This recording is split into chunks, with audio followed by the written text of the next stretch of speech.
Bienvenue à tous pour cette formation qui est un petit peu spécifique sur la maternelle, comment mener un projet e-tuning en maternelle.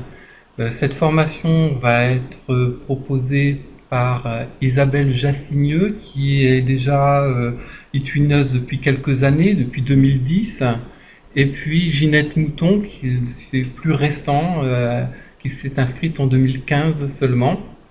Et leur expérience vont vous être partagées aujourd'hui. Est-ce que Isabelle, tu peux te présenter un petit peu?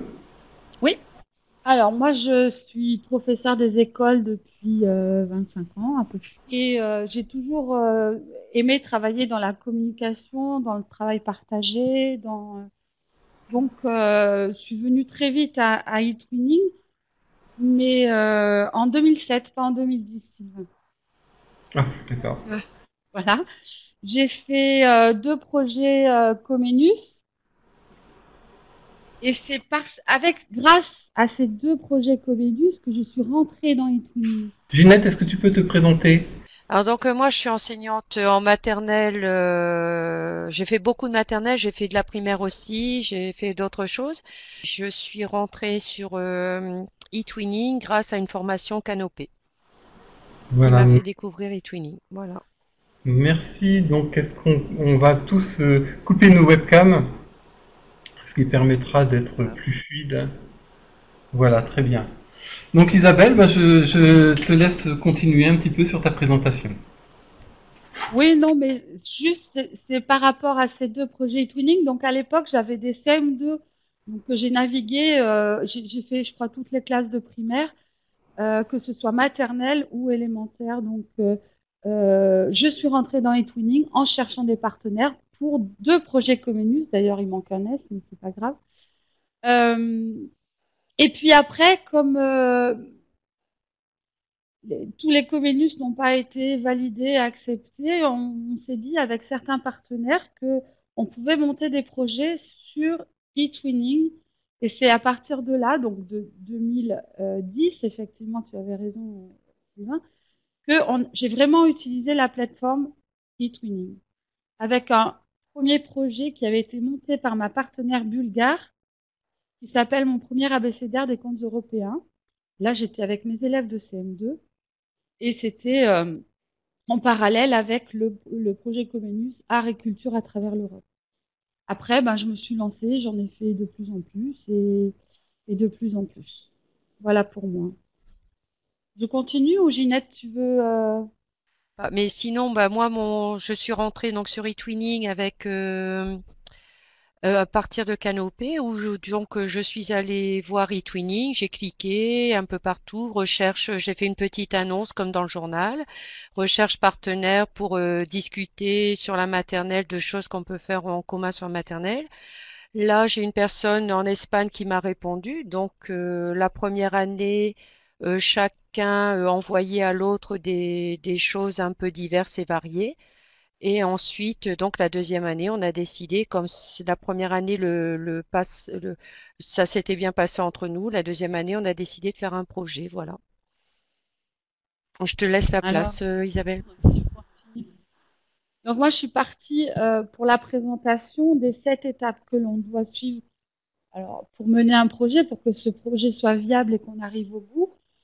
Donc avoir une idée du projet, trouver le bon partenaire, élaborer le projet à plusieurs, démarrer le projet, conduire efficacement le projet, évaluer le projet et partager votre expérience. Donc moi, je vous fais juste une présentation sur les 4 points en gras. Élaborer le projet à plusieurs, démarrer, conduire, évaluer.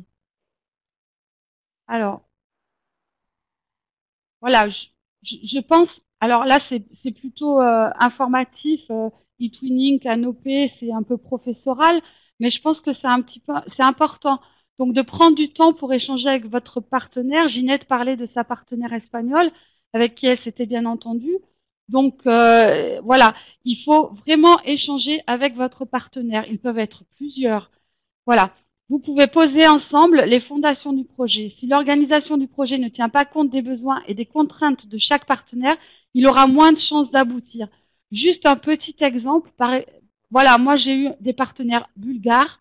Les Bulgares au mois de mai sont en vacances. Donc le projet, il faut qu'il s'arrête avant le mois de mai. Voilà, c'est des contraintes comme ça de vacances, de dates de rentrée, de travail. Voilà, c'est des choses toutes simples, mais auxquelles il faut savoir penser avant de construire le projet. Il faut se mettre d'accord sur la langue de travail, sur le calendrier, le déroulement de chaque activité, les productions finales, les modalités de travail entre les élèves. Je veux revenir un tout petit peu sur la langue de travail. Moi, j'ai des élèves de maternelle, de grande section. Notre échange se fait en français. Les élèves, quand ils font leur projet, quand ils finalisent leur travail, ils s'enregistrent en français. Mes collègues italiens font la même chose en italien. Alors, comme ma collègue, elle parle français, elle m'envoie les traductions et moi, je les traduis en direct à mes élèves. Mais il n'y a pas de travail à proprement parler, d'apprentissage des langues. Il y a un éveil, les enfants entendent l'italien, mais ne le parlent pas et ne l'apprennent pas. Alors voilà, ça c'est une élaboration de projet qui est le projet que nous avons mené l'année prochaine. Il faut être clair avec les objectifs pédagogiques, les procédures de travail, etc. Je vais revenir Vas-y. sur, Oui, sur la langue. C'est vrai que en maternelle, nous, on parle français et mes correspondants espagnols parlent espagnol, mais on a des traductions qui se font. Du côté espagnol, il y a une maman d'élève qui parle français qui fait la oui, traduction, et de mon côté, j'ai une maman qui parle espagnol qui fait la traduction. Donc, il faut pas se laisser buter par la langue, ça c'est vrai. c'est ça. Et moi, dans ma classe, bon là, travaille beaucoup avec l'Italie parce que ça fait des années qu'on travaille ensemble. Mais on a chaque fois quelqu'un qui a une origine italienne ou une origine d'un autre pays, et donc c'est vrai qu'on peut s'appuyer dessus et que c'est vraiment très très formateur. Le Twin Space, donc il faut savoir quand même que eTwinning et le Twin Space c'est une plateforme extrêmement sécurisée, entièrement sécurisée, qui est sous notre contrôle. C'est nous qui choisissons de publier ce que nous avons envie de publier en mode privé ou en mode public. Donc, et après, ce qu'on ne veut pas partager, mettre en public, on peut aussi faire les choix de ce qui reste, de qui partage en privé. Donc, on peut y aller avec les enfants, c'est sécurisant, il n'y a pas de souci. On peut inviter les parents, le chef d'établissement, les élèves, les collègues d'à côté pour qu'ils puissent partager du travail fait par les élèves. Enfin voilà. Par contre, en maternelle, il est difficile d'accéder aux manipulations du twin space. Par exemple, les enfants dans des classes quand j'avais des CM2, ils pouvaient devenir membres du twin space et avoir leur propre boîte mail, enfin leur propre mail, etc. Et ils pouvaient communiquer entre eux. Pour les petits en maternelle, c'est trop difficile. Donc on ne peut pas passer par ça. Donc on va passer par des dessins d'enfants. On va essayer de les enregistrer ou pas. On va les rassembler dans un film ou pas. On va faire des choses qui permettent aux enfants de se présenter, mais à leur niveau et à leur manière. Voilà. Donc là, en vert, c'est ma collègue de Florence qui a fait un mur de dessin et qui a posté plusieurs photos avec la présentation de ses enfants. Et puis moi, là, bon, c'était un peu plus sophistiqué. J'avais fait un film, mais on n'a pas besoin de faire quelque chose de très sophistiqué. Des photos suffisent. Hein, on n'est pas dans une compétence TIS forcément toujours très élaborée. Et puis, pour en avoir fait l'expérience, ça vient au fur et à mesure. Moi, il y avait plein de choses que je savais pas faire du tout. Et comme on ne travaille pas tout seul, on a forcément une partenaire qui vous dit, bah, envoie-moi les photos, je pourrais t'aider à faire un diaporama, je pourrais faire ça, ou je pourrais faire ci, je pourrais faire une... Voilà, on n'est pas tout seul. Et ça, c'est extrêmement bien, sécurisant aussi pour Et les enseignants, ça, c'est parce très que si on important n'arrive à pas à faire souligner. quelque chose, on peut demander de l'aide. À toi, excuse-moi, je parle beaucoup. Non, non, je te disais, c'est ce que tu dis là, le fait qu'on n'est pas tout seul et qu'on apprend d'année en année, c'est vrai que c'est important à souligner. Faut pas baisser les bras la première année, quoi. Oui, oui, oui. Oui, puis la première année, on craint tout et on a l'impression, on a l'impression de ne pas être satisfait parce qu'on n'a pas forcément réussi à faire tout ce qu'on avait envie de faire. Mais c'est comme ça qu'on progresse. Et l'année d'après, il y a plein d'outils et de choses qui sortent. Et puis les enfants, et les enfants même en maternelle, ils ont déjà des stratégies communicatives et ils ont déjà des outils communicatifs qui sont bien élaborés déjà. Voilà. Démarrer une activité. Je vous donne un exemple d'activité pour chaque fois nous avons commencé un projet avec une présentation des élèves. Où les élèves se présentent, c'était le petit film que je vous ai montré avant, et puis une présentation de notre école. Pour illustrer juste cette présentation d'école, je vous ai mis un petit peu notre déroulé, l'appareil photo de l'école. Il y en a forcément un dans l'école. Vous prenez l'appareil photo de l'école, vous envoyez les enfants se promener. Alors moi, ils sont partis avec notre ATSEM. Et puis après, ils reviennent. On fait une sélection de photos. On choisit, on les décrit, on s'enregistre, voilà. Et puis on les met sur un document. Il y a moi j'ai eu beaucoup de retours de gens qui me disaient mais on ne sait pas faire des films. Alors un tout petit truc technique, quand vous faites des diaporamas comme celui que je vous présente là, vous pouvez l'enregistrer, vous choisissez le format sous lequel vous l'enregistrez. Et vous pouvez l'enregistrer sous un format de film. Et votre série de photos que vous avez mis sur le diaporama sort en film. Et ça vous fait un petit film. Et c'est pas compliqué du tout. Parce que tout le monde sait faire, je pense, des diaporamas. Et donc, un film, ça se fait très facilement. Des photos ratées, avec les doigts, là, les enfants ne la choisissent pas. Des photos moins ratées que les enfants aiment bien. Voilà. Ils sont capables de savoir ce qui va pas. Et voilà. Un début d'activité. Après, c'est la conduite du projet au fur et à mesure, au fur et à mesure de l'avancée du projet. Il faut savoir que sur eTwinning, il y a plusieurs formes de projets. Il y a des formats très très longs qui durent sur une année, voire plusieurs années. Et puis il y a des formats courts, 6 mois. Et puis il y a des formats très très très courts sur 1 mois. Je vous parlerai d'un projet très court d'échange de cartes postales tout à l'heure. Donc il faut vraiment que le partage d'informations et que la communication avec votre partenaire soit régulier, que ce soit un projet court sur 2 semaines ou que ce soit un projet très long.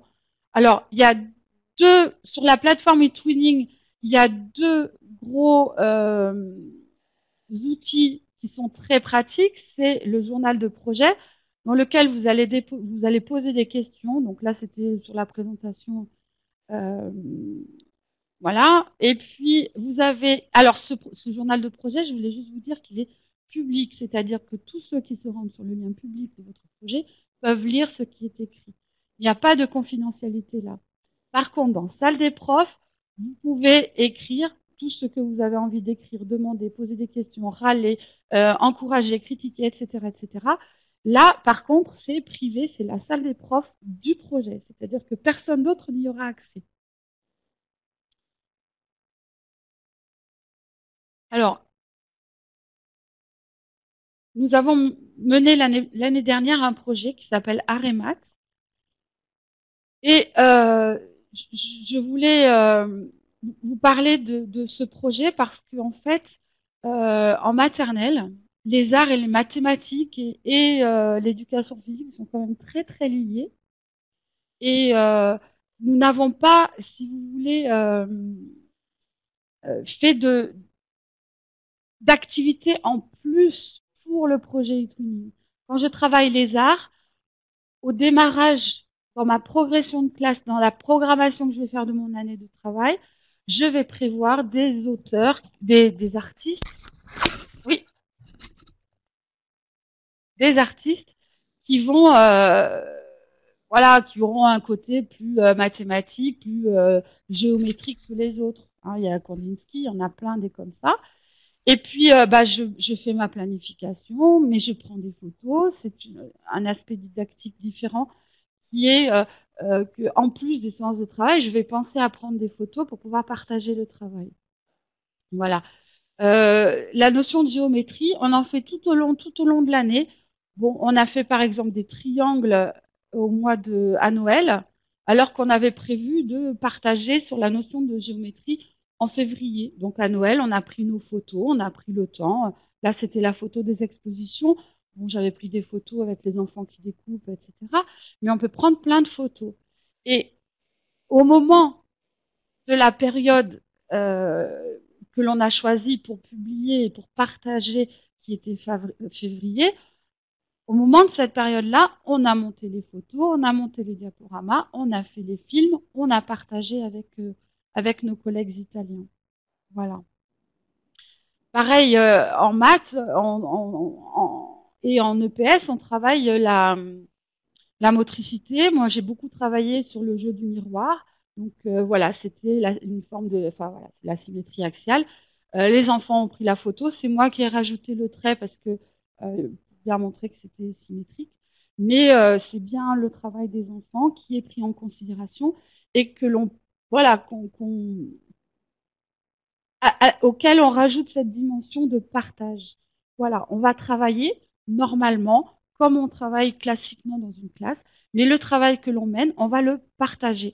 Donc pour le partager, on va prendre des photos et après on fera des choix de photos, des choix de rendu, des choix de publication, des choix de. Mais on va tout au long de l'année prendre des photos sur notre travail. Il faut pas que, enfin moi, je ne sais pas ce qu'en pense Ginette, hein, mais moi je pense qu'il ne faut pas que ça donne du travail en plus Ah non, tout à fait. nécessairement. Et que si on peut s'arranger pour faire sa programmation en début d'année en se disant, bah voilà, je vais axer sur la géométrie, et ben je vais prendre des peintres qui font de la géométrie, et puis je vais prendre des activités de danse qui me permettent de faire le jeu du miroir, et puis je vais faire ça, ça, ça, mais sans me rajouter du travail spécifique à eTwinning. Voilà. Je ne sais pas ce que tu en penses, Ginette. Oui, J'attendais, c'est vrai que comme on se voit pas, c'est un peu difficile oui, d'intervenir. On a voilà. l'impression, on a peur de couper. Donc, bah, j'étais en train de noter justement pour revenir dessus tout à l'heure. Effectivement, le projet, c'est le projet de l'année et il n'amène pas de travail en plus. Simplement, tous les objectifs vont tourner, on essaye on les englobe dans le projet. Donc en fait, on n'a pas de travail en plus, mais on fait telle lecture plutôt que de faire avec tel livre, on fait avec le projet. Ou telle maths, Mm. on fait à partir du projet. Tout doit, ça s'enchaîne naturellement et il faut surtout que ce ne soit pas du travail supplémentaire. Ouais. Oui, oui, Voilà. c'est Donc ça. je suis tout à fait d'accord avec toi. Ça rentre dans le projet et puis c'est tout quoi. Du coup, bah, l'année Oui, passe très vite et très très vite même. oui, Voilà, je te elle est laisse bientôt continuer. finie. Mais ouais, non, mais c'est juste, voilà, le positionnement qu'on a en tant que maître ou maîtresse de se dire, bah, ce travail, je vais le partager. Bah, tiens, je vais prendre des photos et puis ça correspond aux objectifs qu'on s'est fixés dans les trainings, donc je vais le glisser. Voilà, je vais faire en sorte de le glisser. Voilà. Voilà. Après, il y a quelque chose d'important, c'est la rencontre. Alors avec eTwinning, on ne peut pas se rencontrer physiquement, c'est pas possible. Donc on organise ce qu'on appelle des live events ou alors mais des Skype, ça marche bien aussi. Et c'est important pour les élèves parce que ça matérialise le projet et c'est le seul moment où ils sont en direct avec les autres. Donc nous, on fait le choix de se chanter. Enfin, c'était l'année dernière. On s'est chanté des chansons, voilà, des frères Jacques, des chansons que les enfants peuvent reconnaître, voilà. Et ça matérialise le projet par rapport. Enfin, ça donne voilà, ça donne une consistance parce que voilà, il est très très rare que les enfants se voient ou se rencontrent. Donc c'est important. Voilà. Et juste un autre exemple de projet, c'est celui que j'ai fait cette année, pour qui n'est pas un travail introductif comme l'était présenter son école. Là, ça fait partie des objectifs qu'on s'était donnés en début d'année. On travaille sur le vivre ensemble. On, on a voulu travailler sur la sécurité routière et sur voilà, la la façon de marcher dans la rue, de se comporter dans la rue, etc. Donc, avec les enfants, pareil, hein, parce que l'outil, je pense, le plus indispensable, c'est l'appareil photo numérique. Donc, avec les enfants, nous sommes partis prendre des photos dans la rue, juste la rue de l'école, juste devant. Voilà, on a fait le travail sur le code de la route, on avait pris des photos. Et à partir des photos que les enfants ont choisies, ils ont inventé, écrit, illustré et raconté leur histoire. C'est eux qui ont choisi les personnages. Bon, je trouve un peu dommage que ce soit des prénoms de la classe, mais bon, ça c'est leur choix.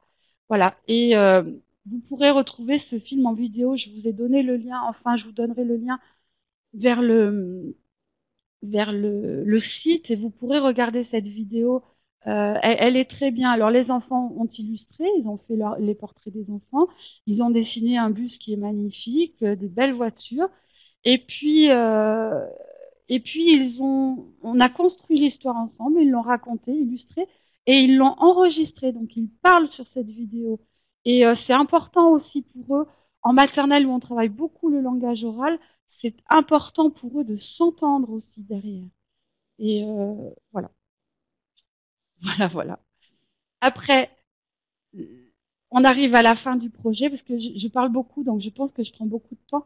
Mais Non, voilà, à la fin, c'est intéressant. pardon, C'est intéressant, pardon, vas-y. C'est très intéressant, pour continue.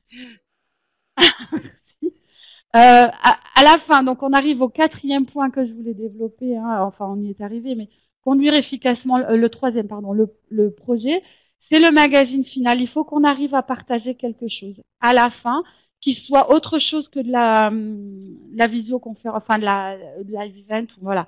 Et nous, on a choisi de faire un magazine qui s'appelle Mad Mags. Et donc, on a fait un résumé de nos projets. Alors, j'ai mis mes photos, mais voilà, ça se présente comme ça. À gauche, vous avez la page de garde, et puis à l'intérieur, vous avez 2 pages par école. Il y avait un côté la symétrie, un côté la géométrie. Et puis, quand toutes les écoles avaient fait leur page, on a fait une page de présentation des écoles. Il faut savoir que ce magazine est collaboratif. Moi, ce que je vous montre, c'est ce que j'ai fait moi, mais ma collègue italienne de Florence, elle a choisi sa mise en page pour ces 3 pages, hein, sa page géométrie, sa page symétrie et sa page école. Elle a choisi sa mise en page, le choix de ses photos. La seule chose sur laquelle moi je suis revenue, j'ai donné juste une harmonie, j'ai mis des titres en rouge et en vert. Voilà, c'est la seule chose que j'ai modifiée. Je n'ai rien touché d'autre. Donc c'est vraiment un travail collaboratif. Alors c'est vrai que c'est peut-être un peu fait pour les un peu plus par les adultes, mais moi j'ai fait éditer ces revues en papier et je peux vous affirmer que ça a un rendu extraordinaire et que les parents enfin voilà, c'est vraiment très très chouette. Alors après pour ceux qui veulent pas les acheter et qui veulent juste les faire imprimer, on a la possibilité d'avoir le formulaire en PDF. Donc, on a le PDF qu'on peut, nous, imprimer en classe, mais ça n'a pas le même rendu. Voilà. Alors, dernier point, puis après, je vais laisser Ginette parler un petit peu. Dernier point, c'est l'évaluation du projet. On peut pas se permettre de faire un projet sans l'évaluer. Alors, pour moi, à titre personnel, c'est l'axe le plus difficile.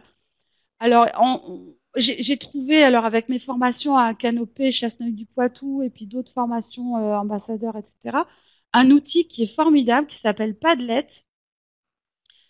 Et donc, avec les enfants, bon, dans notre classe, on a le TNI, hein, donc on a un petit peu de chance quand même. Nous avons choisi d'utiliser Padlet pour que les enfants s'expriment. Voilà l'image du Padlet. Donc, c'est un mur d'images. On peut publier des photos, on peut publier. Je peux pas l'agrandir. J'ai pas. Voilà. Et puis les enfants ont dit enfin, en tout cas pour la maternelle, ils m'ont dit ce qu'ils pensaient du projet. C'est beau, c'est pas beau, j'aime bien, j'aime pas. Et moi, j'écrivais en même temps. Voilà, c'était une dictée à l'adulte, j'écrivais en même temps. Et puis là, c'est des enfants de Bulgarie, je crois, ou Kodigoro, qui ont donné leur avis. Et c'est très bien Padlet pour les enfants parce que euh,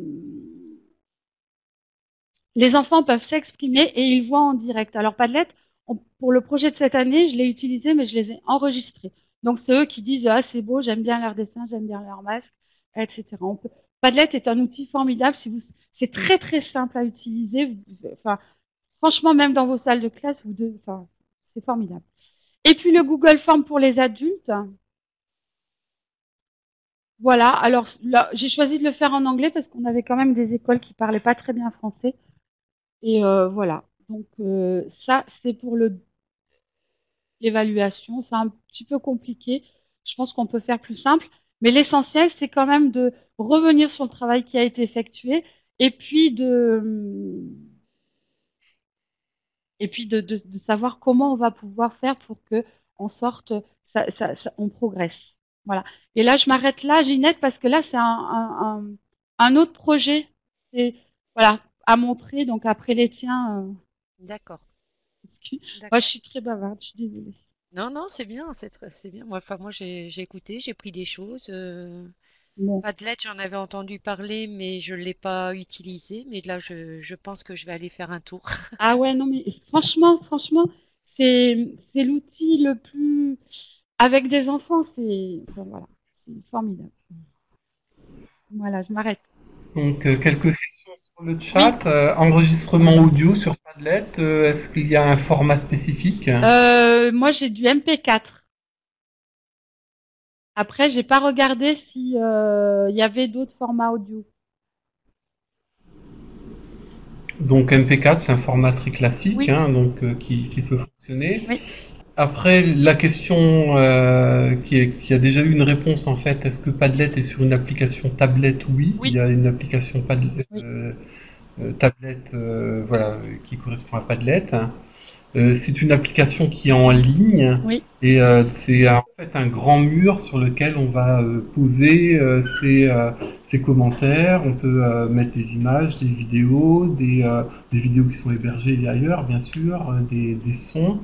On peut aussi l'intégrer dans les pages d'un oui. site web, d'un blog et donc d'un TwinSpace, parce que le TwinSpace est comme un petit site web en fait de votre projet. En plus d'avoir des outils de communication. Alors, les ordinateurs doivent-ils être récents? Nous avons une série de vieux coucous à l'école. Ah, là, apparemment, les XP, à partir de décembre, ne peuvent plus aller sur Internet.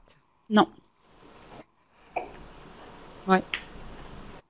Donc, Sinon, ça marchait très bien avec les vieux coucous de XP, mais à partir de décembre, il n'y a plus de licence. Mm. Ouais, c'est compliqué les équipements, hein. Donc, voilà. donc voilà, donc à tester éventuellement. Oui, Oui. à tester. Alors moi, je peux répondre sur le TwinSpace. Pour inviter les parents, ce que vous pouvez faire, vous allez créer une adresse. Je vous donne mon exemple. Hein. C'est pas forcément ce qui est le plus simple. Moi, j'ai créé une adresse pour l'école, pour ma classe. Et puis après, je l'ai donnée à tous les parents.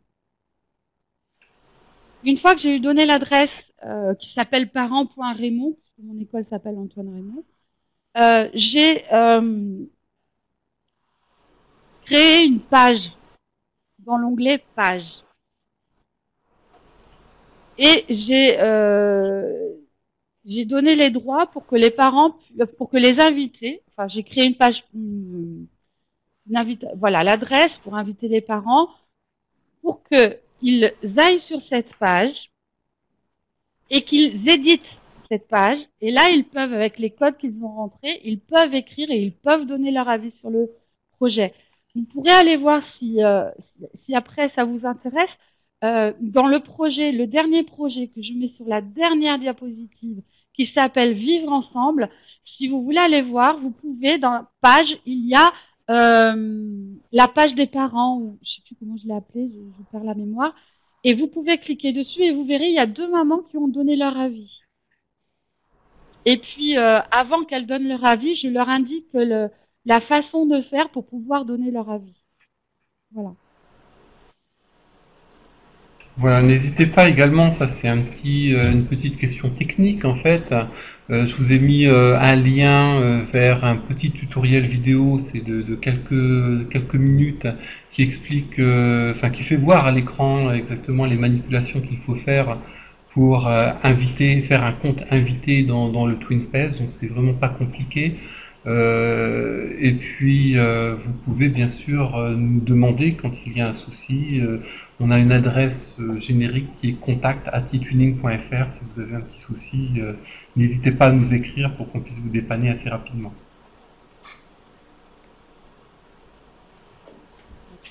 Alors, l'adresse c'est contact@etuning.fr.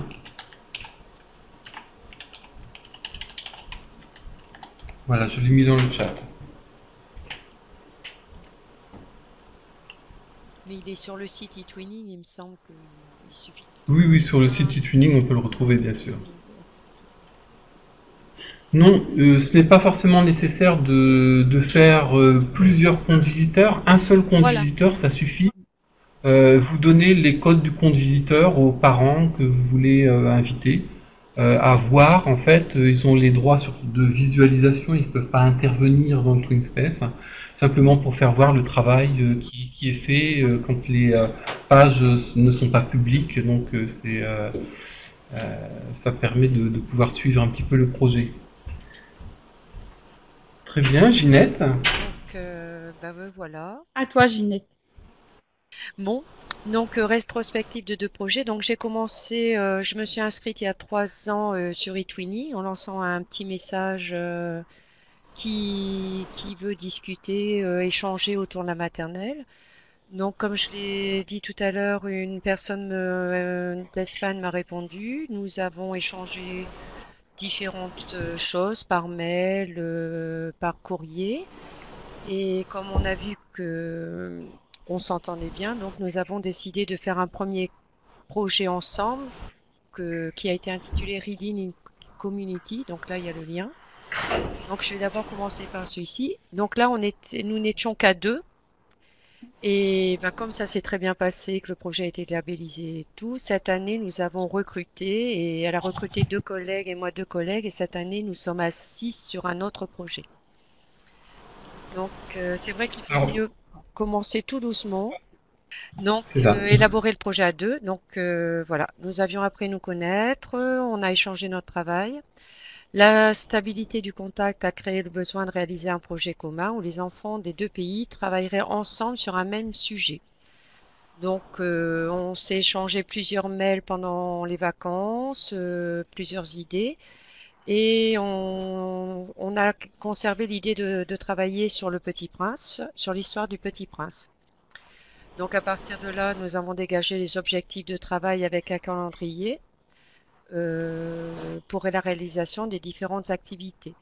L'objectif principal étant que les enfants des 2 pays vivent ensemble la découverte de l'histoire, et ce qui était important, c'est qu'ils le fassent en même temps, au même moment. Donc pour l'Espagne, ils ont moins de vacances que nous, mais les périodes scolaires correspondent à peu près à peu de choses près. Oui, la page. Donc par rapport à ce projet, donc on a travaillé sur la première période, tout le travail sur le préambule du Petit Prince. Ensuite, sur la deuxième période, l'arrivée du Petit Prince. Ensuite, la rose et l'envol du Petit Prince. Ensuite, période 4, épisode du renard. Et en période 5, justement, on avait conservé cette période 5 pour synthétiser l'histoire dans un film qu'on a réalisé ensemble. Je vous expliquerai après. Donc, ce qui nous a semblé très important, c'est que dans les 2 classes, en Espagne et en France, nous avions une mascotte du Petit Prince qui était présente physiquement. Donc, c'était elle qui a mené la découverte du livre, la découverte d'une activité ou autre. C'est la mascotte qui l'a menée. Et c'est la même en France et en Espagne. Donc, dans un premier temps, bien sûr, comme l'a dit Isabelle, ce qui était important, c'est de se présenter individuellement. Donc les enfants se sont filmés en disant leur prénom et autres. Mais également, la collègue m'a envoyé un trombinoscope des élèves de sa classe pour l'afficher en grand dans la classe pour que l'image des enfants reste toujours là. Et moi, j'ai fait la même chose, donc c'est pas moi qui bouge. Et donc là-bas en Espagne, les enfants avaient toujours la photo de mes élèves sous les yeux. Alors là, je sais pas. Donc les visioconférences, donc ça c'est important. Ça c'est une activité c'est quelque chose d'important. J'en reparlerai dans le deuxième projet pour se voir et s'entendre. Ensuite, donc des exemples d'activités, ben, et des échanges de devinettes, émettre des hypothèses, envoyer les hypothèses aux correspondants. Les photos sont prises, les dessins, les devinettes, donc tout a été fait dans la classe. On prend tout en photo et les photos sont envoyées aux correspondants qui travaillent à partir de ça. Et nous, pareil, la même chose en France.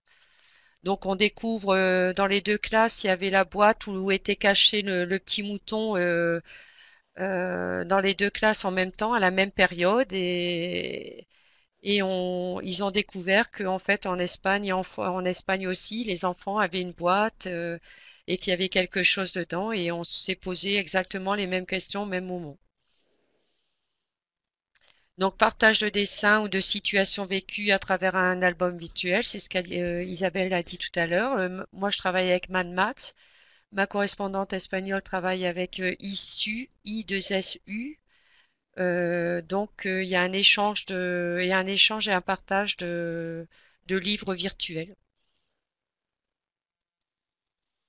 Donc après, bah, comme une classe maternelle, par rapport au projet, on fabrique des objets, on les envoie par colis postaux. Alors là, c'est un moment magique pour les enfants, autant quand ils envoient que quand ils reçoivent des colis postaux. Ça, c'est formidable. Et ça, c'était la dernière période. Donc le film, les enfants ont filmé un morceau de l'histoire avec des marionnettes. Un autre filmé tenait la tablette.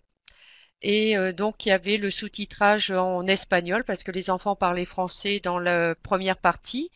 Donc le premier morceau de l'histoire était envoyé aux Espagnols, qui continuait l'histoire, mais eux, il a continué en espagnol en sous-titrant en français. Ils nous ont renvoyé le film qui était continué. On a continué une troisième partie, ainsi de suite jusqu'à la fin.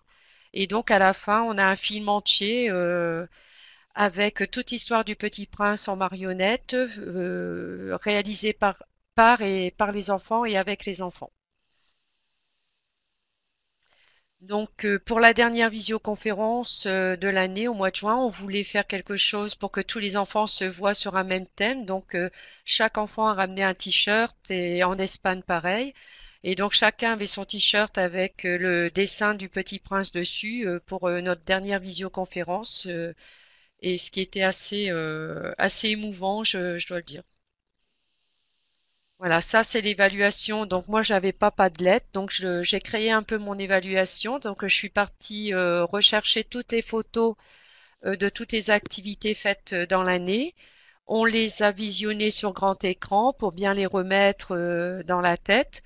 Et ensuite l'enfant avait sa feuille et il devait colorier s'il aimait bien ou s'il n'avait pas aimé. Et après, je passais derrière chaque enfant et ce qu'on voit là, le cœur, c'est en fait chaque enfant me disait l'activité vraiment qu'il avait préférée parmi toutes celles-là et il devait m'expliquer pourquoi il l'avait préférée et je devais repasser et pourquoi celle-là et dire pourquoi il n'avait pas aimé une activité et expliquer pourquoi. Donc voilà. Et ensuite, ma collègue espagnole et moi-même, on avait mis une grande affiche dans notre couloir et on demandait aux parents de s'exprimer sur le projet. Parce que c'était un projet qui a fait rentrer parce que dans notre projet d'école, il y avait une partie langage oral et écrit, une partie citoyenneté et aussi une partie qui demandait à ce que les parents et faire rentrer un peu plus ses parents dans l'école, faire participer un peu plus. Et donc là, tout le long de l'année, les parents sont rentrés régulièrement dans la classe et donc à la fin de l'année, il leur a été demandé leur avis par rapport à tout ce qui s'était passé dans l'année. Donc cette année, on est parti sur un deuxième projet toujours au niveau axé plus sur le langage oral et écrit, mais on peut travailler avec les maths, avec plein de choses autour d'un projet conte. Donc on est parti d'une histoire qui est venue d'Espagne. C'est Alicia Patapam. C'est une histoire qui était entièrement écrite en espagnol. Le livre est en espagnol, donc la question s'est posée aux enfants, mais quelle langue c'est? Donc c'est une nouvelle classe, c'est une nouvelle année, hein. Donc il y a une personne qui est venue lire l'histoire en espagnol et en français. Et suite à ça, donc on a commencé, voilà, on a eu, oh, donc voilà, le livre qui arrive dans la classe. Et quelques temps plus tard, ben, on a eu des photos d'Espagne où deux poupées jumelles étaient arrivées dans la classe et il y en a une qui est venue en France et l'autre est restée en Espagne. Donc là, on ouvre le colis, on voit arriver la poupée Alicia Patapam, qui c'est elle qui va toute l'année, va nous servir de guide dans toute l'année. Donc la première visioconférence où on se retrouve, on s'échange différentes choses. Et c'est la première, on l'a faite très tôt, avant les vacances de novembre, justement, pour montrer aux enfants que ben, ce sont pas des fantômes, qu'ils existent bien, qu'ils sont dans une classe comme nous. Donc pareil, la même chose que l'année précédente, échanger des dessins via Internet, photos, réalisation.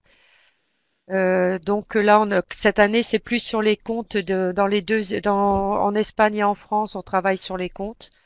Donc les contes qui étaient dans le livre d'Alicia Patapam dans un premier temps, c'était le premier objectif, donc travailler sur La Belle au bois dormant et Le Petit Chaperon rouge.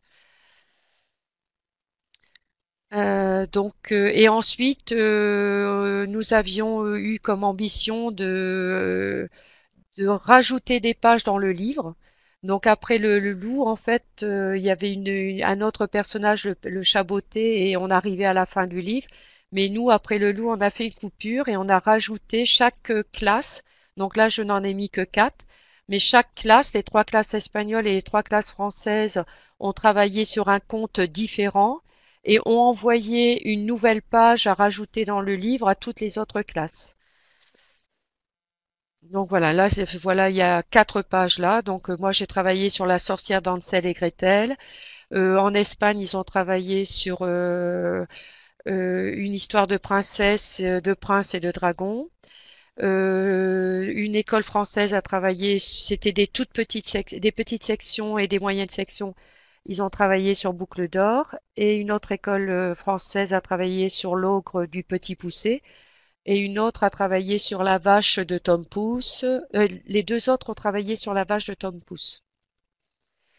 Donc voilà. Ensuite, pareil que l'année dernière, on avait fait un film en relais, donc ma classe plus l'autre classe. Là, on a eu l'ambition de faire un film en relais à 6 classes.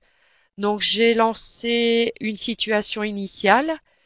Et ensuite, cette situation est partie dans une classe qui est donc l'histoire a continué. L'histoire est ensuite allée dans une troisième classe qui c'est donc les enfants ont poursuivi l'histoire dans une quatrième et tout. Et suite à ça, donc là vous voyez c'est le lien pour aller voir l'histoire en entier. Une fois que tout était terminé, on l'a publié avec MacMax. Donc beaucoup de travail de compte, beaucoup de langage oral, donc soit avec les petites marionnettes, soit avec les plus grandes marionnettes. Donc ça a été fait en direct, les petites marionnettes en direct devant les correspondants. Ça a été filmé avec les tablettes. C'est un enfant qui filmait un autre enfant qui racontait l'histoire du petit chaperon rouge. Et tout a été envoyé en Espagne.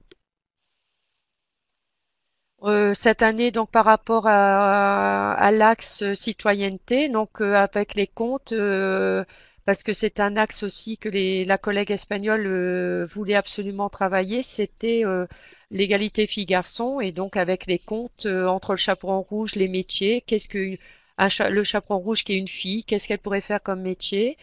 Et après, avec Hansel et Gretel, ben, eh bien, on a travaillé la notion de chambre, chambre de filles, chambre de garçons, jouet de filles, jouet de garçons. Donc, on a travaillé à ce niveau-là pour essayer de casser les stéréotypes. Donc, on a travaillé également, donc toujours pareil, Alicia Patapa mais arrive avec des recettes dans la classe, des choses comme ça. C'est d'où l'importance d'avoir une poupée mascotte parce qu'elle peut amener plein de choses. Et donc là, on a fait une recette sur la sorcière, comme on travaillait sur Hansel et Gretel. Donc c'est la recette de la sorcière. Donc la recette de la sorcière qu'on a envoyée au correspondant.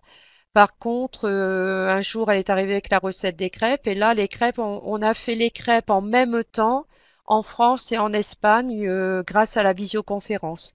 Donc les enfants de ma classe, on avait déjà fait des crêpes une première fois la semaine auparavant. La maman d'élève qui parle espagnol était venue dire en espagnol comment dire casser un œuf, verser la levure. Et donc ce jour-là, la maman était là bien sûr pour aider les enfants à se rappeler les mots. Et donc, les enfants disaient aux enfants espagnols ce qu'il fallait faire. Et en même temps, en France et en Espagne, on a fait la recette des crêpes en même temps. Mais on les a mangées le lendemain, donc on n'était plus ensemble. Donc, échange de cadeaux, colis postaux, ça c'est très important. Enfin, les enfants trouvent ça très important. C'est un moment magique, comme je disais tout à l'heure. Autant de recevoir les colis que d'envoyer. Pour eux, ils sont fiers d'envoyer. Et bien sûr, on va à la poste. Toute la classe va à la poste, se déplace pour poster le colis. C'est quelque chose d'important. Et donc là ensuite, parce que une autre visioconférence. En fait, tous les personnages du livre d'Alicia Patapam s'étaient cachés dans des cases, style tableau à double entrée, style bataille navale. Et donc, dans notre classe et également dans la classe en Espagne, donc ils avaient le même tableau à double entrée avec leurs personnages cachés. Et chacun notre tour, on a joué à la bataille navale. En fait, on a essayé de trouver où étaient les personnages. Et donc, on demandait aux correspondants est-ce qu'il y a enfin, est-ce que la case A4 et les correspondants nous disaient s'il y avait un personnage ou non. Et après, c'était à leur tour de nous demander une case dans notre grille. Voilà. Donc, alors là, les enfants, quand j'ai montré la rétrospective, les enfants, ils ont dit, oh, ça, c'était trop chouette, c'était trop bien. Donc bien sûr apprendre des jeux de doigts dans une autre langue, des petits chants parce que on essaye à chaque visioconférence de chanter ou de faire un petit moment commun à deux.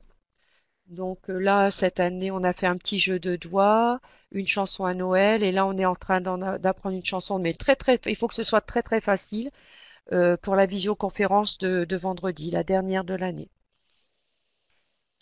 Donc échange aussi sur des techniques d'art plastique. Donc quand on a une technique, eh bien on fait un diaporama et on l'envoie. Donc voilà deux techniques d'art plastique que nous avons envoyées et eux ils nous en envoient pareil de l'autre côté. Donc là il y a la maîtresse des copains espagnols qui était allée se promener avec Alicia Patapam pendant les vacances.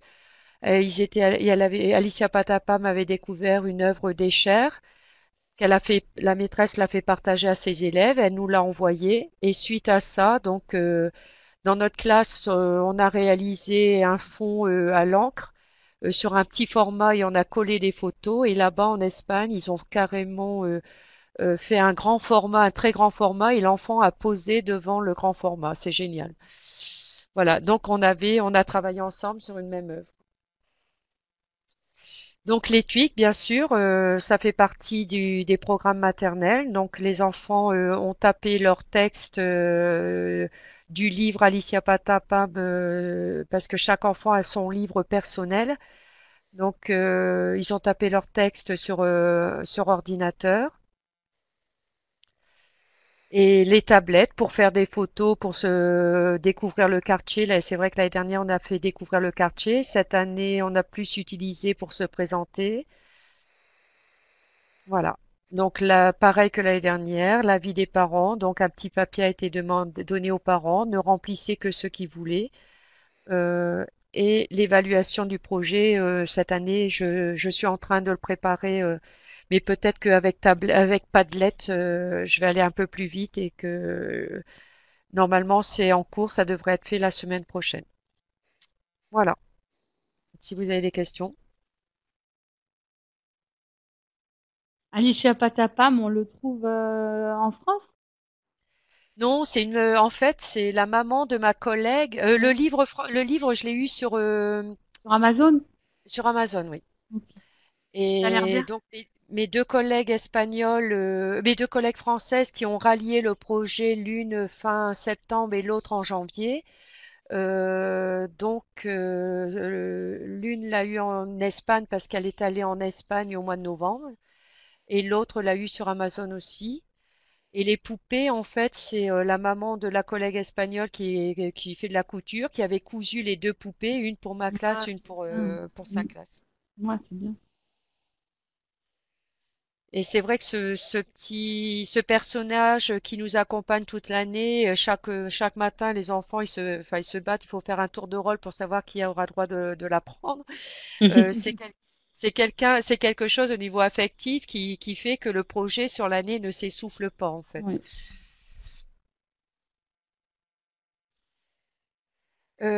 Donc, est-ce que la maman espagnole était toujours présente lors des visioconférences pour la traduction? Donc, là, cette année, on a fait une visioconférence avant chaque vacances. Donc, elle a été présente deux fois à deux visioconférences. Et il y a une visioconférence, c'était le collègue qui fait anglais, qui est prof d'anglais, mais qui parle aussi français, qui a fait la traduction à la visioconférence. Et il y a une fois, c'était ma maman d'élève enfin j'ai deux mamans d'élèves qui étaient venues. Les bases espagnoles étaient loin, mais on a quand même réussi.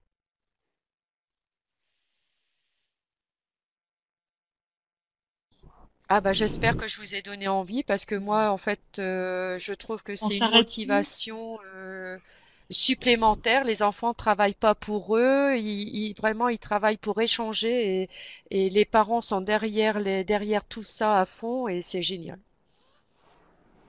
Il y a une très bonne, oui, il y a de très bons avis des parents. Les parents sont ravis de cette ouverture Ah oui. Quand on culturelle, en sort de fait, la hein. classe, ouais. Ouais, Quand on va vers l'étranger, pour les parents, ils trouvent ça génial, quoi. ouais. La motivation, c'est quelque chose qui ressort extrêmement souvent par rapport au projet e-twinning. Ben, merci Ginette. Est-ce que Isabelle, tu vas reprendre la parole? Tu vas partager ton écran peut-être Oui, pour je aller veux bien. directement sur le Pinterest? Je voulais parler d'un autre projet que j'ai mené parce que j'ai pas que des projets labellisés, mais un projet tout simple pour ceux et celles qui ont envie de se lancer. Alors, on parle toujours des cartes de Noël ou des cartes de Pâques. Et ben moi, je vais vous parler des cartes qu'on peut s'envoyer au mois de septembre pour la Journée européenne des langues. Et nous, on a participé à ce projet qui était complètement intergénérationnel. Et on a fait des cartes postales. Il y a des projets tout simples. Les miens sont plus élaborés, certainement, parce que j'ai l'expérience derrière moi. Ginette, on sent bien aussi qu'il y a l'expérience et qu'elle va encore aller plus loin l'année prochaine. Mais pour celles et ceux qui ont peur un petit peu, il y a des projets tout simples qui sont des projets de cartes qui durent 15 jours, 3 semaines. Et c'est facilement accessible et vous pouvez vous lancer très simplement dedans. Voilà, c'est tout ce que je voulais préciser. Maintenant, je vais essayer de partager mon écran. Pour illustrer la question précédente, je pense que tout le monde voit. Il y a ici dans page, ça c'est ma page publique. Il y a ici dans page la page des parents. Donc on clique et là voilà, c'est une page que j'ai créée pour les parents. Et j'ai deux mamans qui ont donner leur avis. Voilà. Et puis, donc, je vais vous remontrer. Alors là, c'est la page pas publique, hein. Notre projet avec, on va le faire en français, les objectifs, la présentation du projet, la description. Alors pour plus de précision, c'est pas moi qui l'ai rédigé, c'est ma collègue italienne qui parle très bien français. En français, c'est bien. En français. Elle l'a fait en italien et en français. Donc du coup, moi après, je l'ai fait en anglais pour histoire de ne pas me sentir... voilà. Donc ça, c'était la présentation du projet. Là, vous avez les objectifs pédagogiques. Voilà, donc en anglais et puis en italien.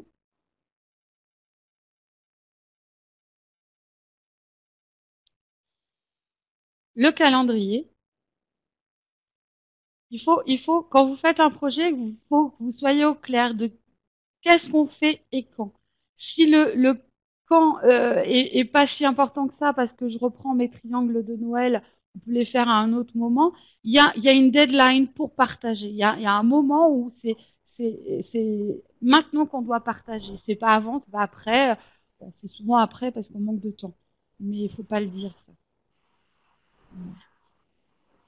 Alors, une petite question. J'ai rien là, moi. Faut-il rédiger faut-il rédiger les projets dans la langue de tous les partenaires? Non, on choisit une langue de partage. Là, nous, on l'a fait parce que, en fait, ce qui se passe quand on fait un projet eTwinning, il arrive que d'autres enseignants veulent se raccrocher au projet et veulent rentrer dans le projet et veulent travailler avec nous, ce qui fait que c'est mieux. Enfin, moi, je préfère le faire comme ça, le faire en anglais et puis après en français ou en italien parce qu'on a beaucoup d'Italiens. Mais là, c'est pas en bulgare, par exemple, parce qu'on a une collègue bulgare. On le fait pas. Après, c'est un choix, c'est une question de temps. Mais il faut surtout être d'accord sur la langue avec laquelle vous allez communiquer. Si vous avez peur parce que vous ne parlez pas anglais, il y a tellement de collègues de par l'Europe qui parlent français que vous pouvez toujours trouver quelqu'un qui va parler français et avec qui vous allez pouvoir partager votre travail en français. C'est pas une inquiétude, la langue. Enfin, moi, j'utilise pas, si vous voulez, eTwinning et la plateforme pour faire un apprentissage systématique de l'anglais. C'est pas mon objectif à moi. Voilà. Après, je dis tout de suite que je ne parle pas espagnol, ma collègue parle pas français, mais on s'échange régulièrement et après avec Internet, avec Reverso, voilà. Même si c'est pas de la bonne traduction, on comprend le sens global et on s'en sort très bien. Oui, c'est pas un frein, faut pas se dire que c'est un frein. Ouais, faut pas que ce soit un frein, non. Alors, d'une manière générale, en fait, les projets sont écrits sur le TwinSpace dans la langue d'échange.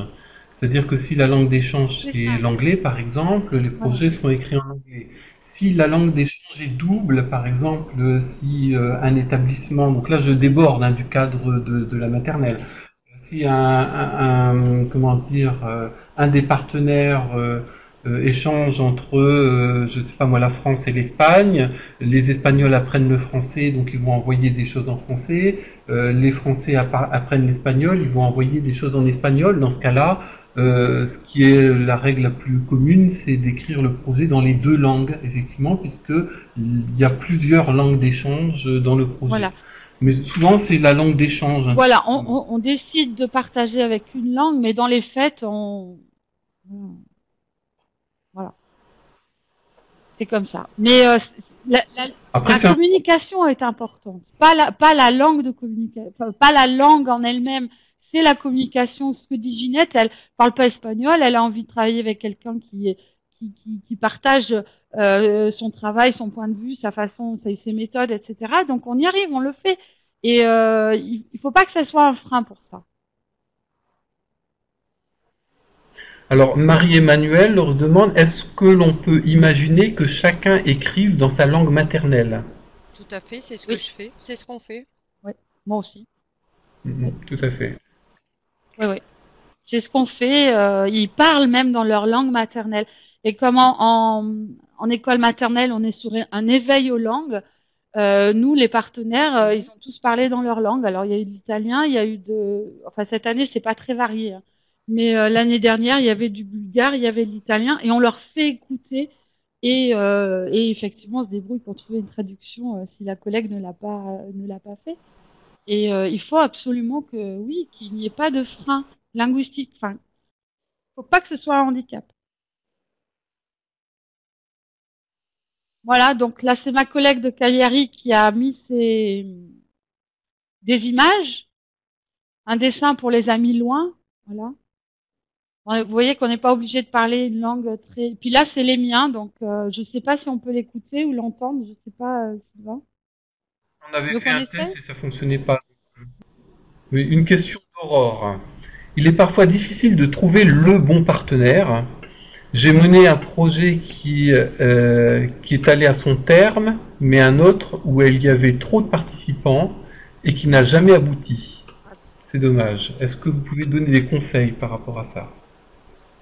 il faut déjà que deux personnes, enfin avec l'autre personne, une deuxième personne, ça marche bien, que le projet puisse aller jusqu'au bout, même si des participants lâchent en cours de route. Oui, moi je crois il faut pas, il faut pas, il faut peut-être pas partir à deux pour la première fois, parce qu'on n'est jamais très sûr de son partenaire. Voilà. Et après, j'ai vu que Ginette, elle faisait la même chose que moi.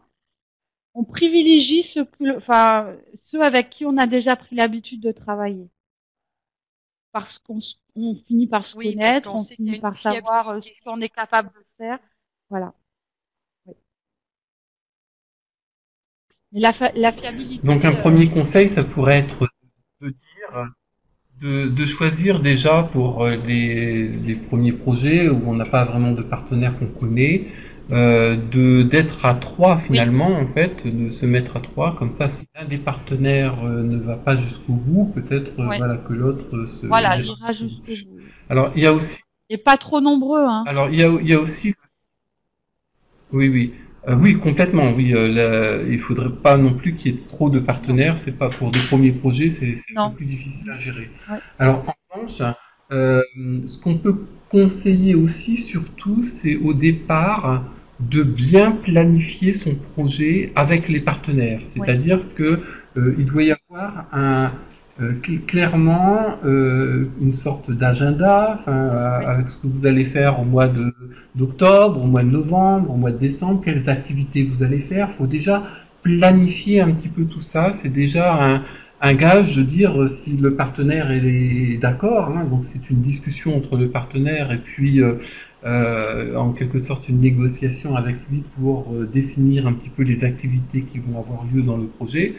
Donc ça c'est aussi important et comme tu l'avais dit aussi Isabelle le tout au début, bien se mettre en discussion avec le partenaire pour connaître les vacances, comme par exemple un partenaire qui s'arrête en mai, ben c'est vrai Mm. que si vous avez prévu de faire encore des choses en juin, ben ça va pas pouvoir se faire. Donc ça Non. c'est clair qu'il faut en tenir compte. Donc bien dialoguer avec les partenaires, c'est beaucoup dialoguer en fait, et bien au départ, bien planifier son projet, je crois que c'est vraiment important. Après, on a aussi une formation qu'on fait chaque année qui est recherche de projet, où on donne où on donne des pistes effectivement de recherche, des bonnes pratiques en quelque sorte. Donc ça se fait en septembre. Euh, bon, vous pourrez éventuellement vous inscrire à ce moment-là. Bon, et puis il y a des kits Et ce qui aussi. est important. Pardon, Ginette. Et ce qui est important aussi par rapport, excusez, non, c'est rien.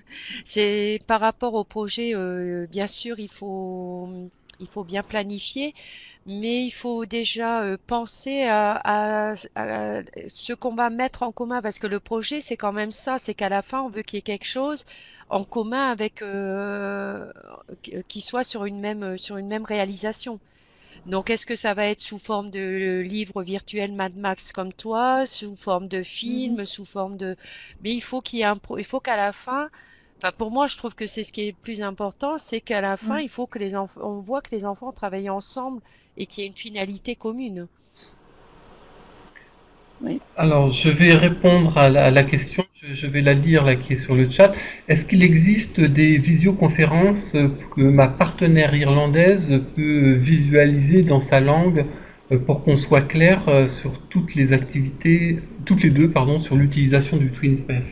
Donc oui, il y a dans chaque pays, il y a un bureau national déjà, donc chacun peut aller voir son bureau national et puis demander un petit peu quelles sont les ressources qui permettent de pouvoir prendre en main le TwinSpace. Donc dans toutes les pays partenaires, il y a aussi des formations, donc il est tout à fait possible, même si ce n'est pas forcément des visioconférences, mais il est tout à fait possible de trouver en tout cas des ressources dans toutes les langues. Alors, il y a d'autres questions. Aurore, le projet et le calendrier étaient faits, mais il a débuté trop tard, fin janvier. Je pense qu'il faut vraiment commencer les recherches en juin pour démarrer en septembre. En fait, non, pas forcément, ça dépend en fait du projet. On n'est pas obligé de faire en sorte que le projet dure toute l'année scolaire. C'est pas du tout une obligation. Certains projets durent même plus longtemps qu'une année scolaire, c'est tout à fait possible. Mais il y a beaucoup de projets qui sont aussi plus courts. Surtout si ce sont vos premiers projets, visez plutôt un projet pas trop ambitieux qui peut durer un mois, un trimestre, un semestre. En fait, c'est tout à fait possible de faire en sorte que le projet soit beaucoup plus court et que ça peut aller vraiment de quelques échanges à plusieurs années. Peut-on faire un live event avec plusieurs écoles? Alors oui, même c'est conseillé. Vous pouvez essayer effectivement dans eTuning Live de partager votre expérience. C'est un outil là qui est ce qu'on appelle de la formation entre pairs. Donc si vous voulez lancer comme ça des live events et essayer de partager vos expériences et de trouver effectivement des personnes qui partagent leur expérience, c'est tout à fait possible de passer par ce biais-là. On va essayer d'ailleurs, à partir de l'année prochaine, de faire justement des visioconférences plus sur les projets, peut-être sous forme de live event.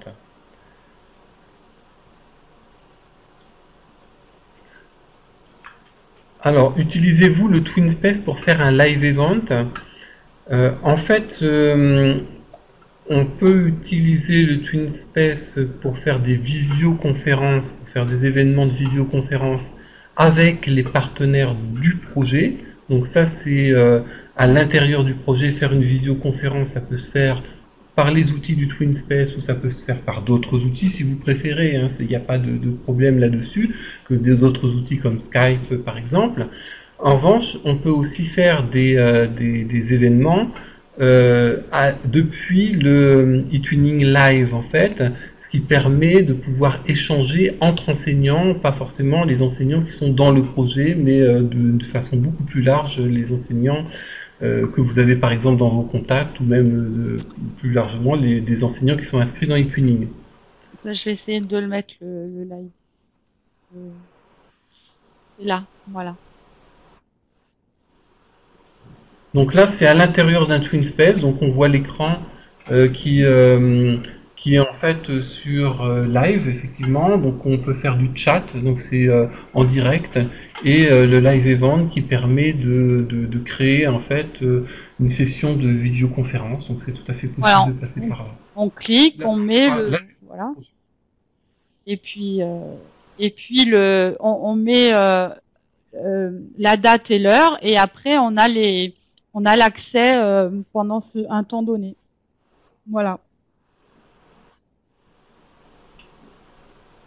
donc le principe, c'est effectivement de réserver des créneaux Alors, horaires parce qu'il y a un nombre de licences limitées, mais pour l'instant, enfin, je vois qu'on peut facilement trouver des créneaux oui. quand on souhaite. En fait. Alors, Donc je vais répondre, hein. Est-ce que ce live event peut se faire au début d'un projet pour se présenter, hein? Oui, oui, en fait, euh, tout à fait, c'est une bonne entrée en matière pour connaître un petit peu ses partenaires. Merci pour cette intervention. Voilà, donc un petit témoignage, j'ai déjà fait des projets mais jamais de visioconférence. Comment gérez-vous le groupe? Alors le groupe classe pour les enregistrements individuels. Bien, comme beaucoup de maternelles, évidemment, c'est difficile. Donc, moi, je laisse l'ATSEM, enfin, c'est pas une ATSEM, c'est un contrat aidé qui est dans ma classe tous les matins. Et je la laisse avec les élèves en travail, assis. C'est vrai que j'ai la chance d'avoir des élèves très, très sages. Et donc, ils sont en travail et je vais dans une petite salle à côté faire les films. Voilà, c'est la seule façon de faire parce qu'avec le groupe classe, il y a le bruit dans la tablette, il y a toujours du bruit et c'est pas possible. Et c'est vrai que la maternelle, c'est le côté le plus difficile, c'est les 26 élèves qui sont derrière et qui gèrent. Après, il y a des années plus dures que d'autres. Et là, cette année, j'avoue que j'ai beaucoup de chance. Quand on fait des petits films, quand ils font leur théâtre de marionnettes, quand un groupe entier fait le théâtre de marionnettes, les autres écoutent. Et dès qu'ils entendent que la tablette se met en route, j'ai vraiment beaucoup de chance parce qu'ils se taisent. L'année dernière, c'était impossible. C'était vraiment impossible. Cette année, j'ai une classe beaucoup plus calme et qui sont respectueuses de ce travail-là. Ça se travaille, mais c'est pas facile. Je reconnais que c'est le côté le plus difficile. Très bien, je pense qu'on peut arrêter là. Je vois que les participants sont en train de partir également. Donc merci à tous. Euh, Merci. voilà, Merci à donc vous tous aussi. merci à Ginette et à Isabelle. Si vous voulez dire un petit mot de fin, Isabelle et Ginette. Ben, personnellement, c'était ma première animation en ligne. Merci à vous tous. Oui. Voilà. Merci à vous tous. J'espère que j'ai été concrète et que ça vous a apporté des Bah choses. écoutez, Voilà. Bonne fin de moi c'était journée. ma première, alors Toi voilà. aussi, Isabelle? Très bien. Moi aussi. Bonne Au fin. revoir, Isabelle, et bon courage. Au revoir.